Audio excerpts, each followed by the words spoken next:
Chers amis, bonjour. Aujourd'hui, je voulais vous parler des salaires. Vous savez que c'est le problème prioritaire des salariés de France, c'est les salaires. En plus, on entre dans une campagne électorale où tous les partis politiques ont leurs bonnes idées sur les salaires. Nous, à la Fédération, nous n'attendons pas les campagnes électorales pour tenter de faire augmenter les salaires des salariés de nos professions. Le SMIC, parlons-en. Entre ce que disent les responsables politiques et la réalité, il y a un grand décalage. Alors, vous savez que le SMIC, il augmente mécaniquement tous les ans sans que personne n'intervienne. C'est le principe du SMIC. Et puis, il y a ce qu'on appelle le coup de pouce, c'est-à-dire si le gouvernement décide de donner un coup de pouce. Ce coup de pouce, il n'y en a plus eu depuis 10 ans.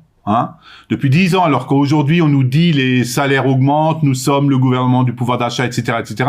C'est tout simplement faux. Le SMIC n'a pas eu de coup de pouce depuis 10 ans. Le dernier coup de pouce, c'était donc il y a très longtemps.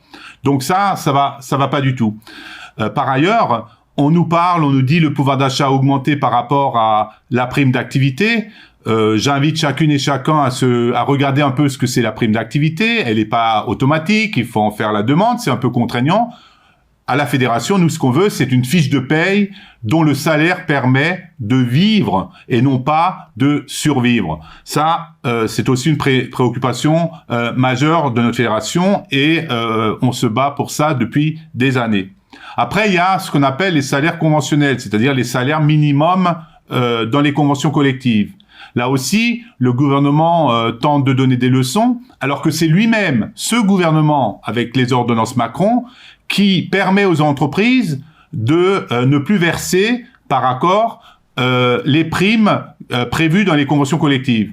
Alors, évidemment, et vous le savez peut-être pas, notre fédération, avec d'autres, a saisi le Conseil d'État pour dire que si la convention collective décide de mettre tous les primes dans les salaires minimums, l'entreprise ne peut plus déroger. Donc ça, c'est une avancée sociale qu'on a obtenue, mais les ordonnances Macron laissaient donc la possibilité de baisser les salaires en entreprise, ce qui est quand même un comble. Nous avons aussi 20% des salariés de France qui sont à temps partiel. Là aussi, les salariés à temps partiel, il y a du temps partiel subi, et il y a parfois aussi du temps partiel choisi. Pour les temps partiels, en général, la Fédération milite depuis des années pour avoir un contrat de travail écrit, c'est-à-dire où le salarié, il sait exactement de quelle heure à quelle heure il doit travailler tous les jours, ce qui lui permet, le cas échéant, de postuler ailleurs à un second emploi. Ça coûte d'ailleurs 0 € à l'État d'instaurer ça. Aujourd'hui, les contrats de travail, le contrat de travail à temps partiel ne donne juste une répartition des horaires sur les différentes journées, mais il n'y a pas d'horaire fixe, donc ça ne permet pas à un salarié de cumuler 2 emplois, et c'est quand même aussi un manque de pouvoir d'achat pour les salariés qui aimeraient travailler plus pour gagner un salaire convenable. Les jeunes, on parle beaucoup de jeunes. Là aussi, notre fédération milite et demande depuis des années un statut de l'apprenti, pour que l'apprenti soit mieux payé et qu'il ait aussi un statut. L'apprenti ne perçoit pas l'intégralité du SMIC. Donc ça aussi, si on veut faire quelque chose pour les jeunes, instaurons un statut de l'apprenti et nous le demandons depuis des années. Les évolutions professionnelles, pareil, dans nos entreprises, on nous forme.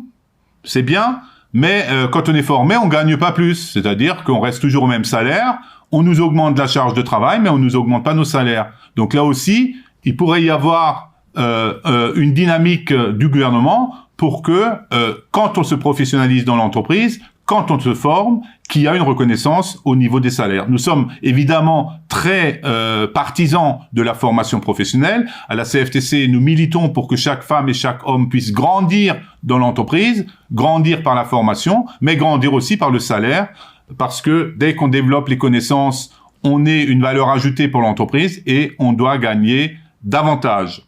Enfin, il y a les cotisations sociales, c'est-à-dire ce qu'on appelle communément, ce qui fait la différence entre le salaire brut et les salaires nets. Là aussi, nous demander à ce qu'il y ait une réflexion pour voir si les cotisations sociales, si toutes les cotisations doivent peser sur les salariés et leur entreprise. Est-ce qu'on peut pas élargir l'assiette parce que effectivement ces cotisations profitent au plus grand nombre et pas qu'aux cotisants. Donc aujourd'hui, les salariés sont un peu une vache à lait. On a déjà le problème de la journée de solidarité, vous le savez, ça rapporte plus de 2 milliards par an à l'État et c'est que les salariés qui cotisent, c'est que les salariés qui offrent de leur temps au titre de la journée de solidarité. Là aussi, assiette plus large, c'est plus d'argent pour l'État et donc plus d'argent pour la redistribution. Donc vous voyez que notre fédération n'attend pas les campagnes électorales, notre fédération n'attend pas les beaux jours, n'attend pas les promesses, notre fédération veut des actes et nous militons pour des actes et nous ferons tout ce qui est dans nos possibilités pour que les salariés soient reconnus à leur juste valeur.